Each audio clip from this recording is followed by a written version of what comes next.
Moi, en tant que personne handicapée, l'art me permet de vivre au-delà de mes limitations.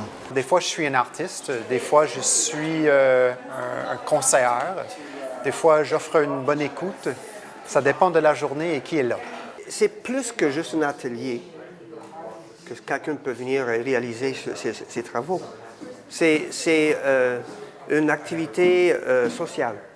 Briser l'isolement social peut s'avérer un défi pour certaines personnes.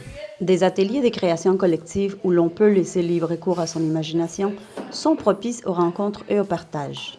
Des espaces où l'on encourage l'expression des émotions par le biais de l'art. Le réseau international de ruches d'art a vu le jour au milieu des années 90 pour promouvoir l'inclusion et créer des occasions de rencontres pour les esprits créatifs de tous les horizons socio-économiques, âge, culture et capacités. La première ruche d'art a été créée en réponse à des enjeux d'itinérance dans ma ville, Albuquerque au Nouveau-Mexique. C'était évident que de plus en plus de familles se retrouvaient à la rue, alors il était important de trouver des lieux communautaires pour qu'elles se réunissent. Aujourd'hui, nous avons 39 ruches d'art à Montréal et 159 dans le monde. Depuis près de 2 ans, le Musée des beaux-arts de Montréal accueille une ruche d'art dans ses locaux, une première pour le réseau au Canada. Les participants aux ateliers sont invités à s'exprimer à travers l'art manuel dans une perspective d'art-thérapie.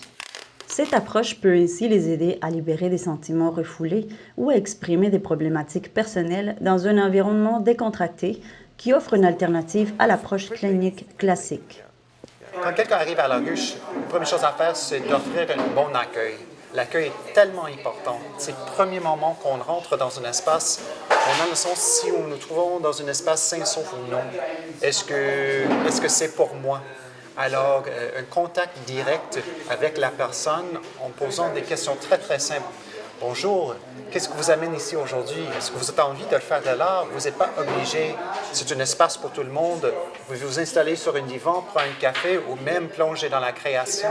Le rôle d'un art-thérapeute dans une ruche, c'est un peu similaire de mes collègues qui sont éducateurs, artistes, bénévoles.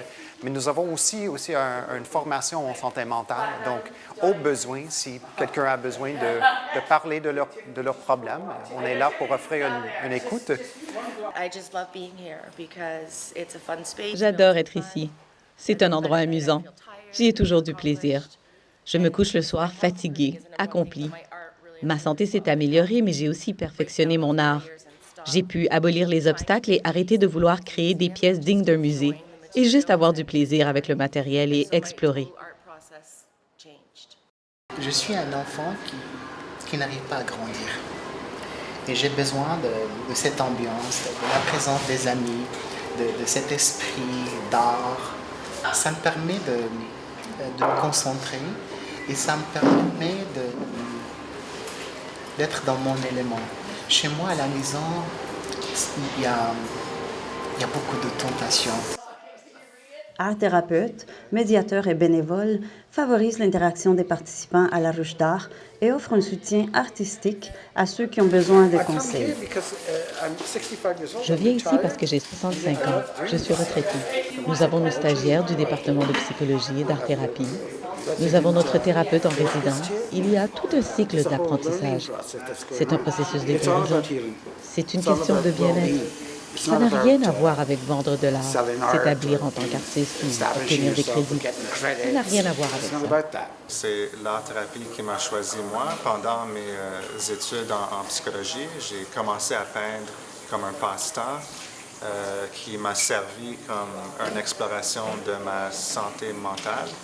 Plusieurs années après, j'ai découvert que l'art-thérapie, c'était un domaine professionnel. Et vu que ça m'a aidé personnellement, j'ai développé une croyance dans le pouvoir de l'art-thérapie. J'ai hâte à commencer à travailler aussi. C'est ça qui me motive personnellement. Je suis pris dans l'art et j'en suis fier. Ça me permet de libérer un poids, quelque chose qui est en moi, qui est lourd. Je le dégage, je le transmets en couleur. Ici Carla Meza à Montréal.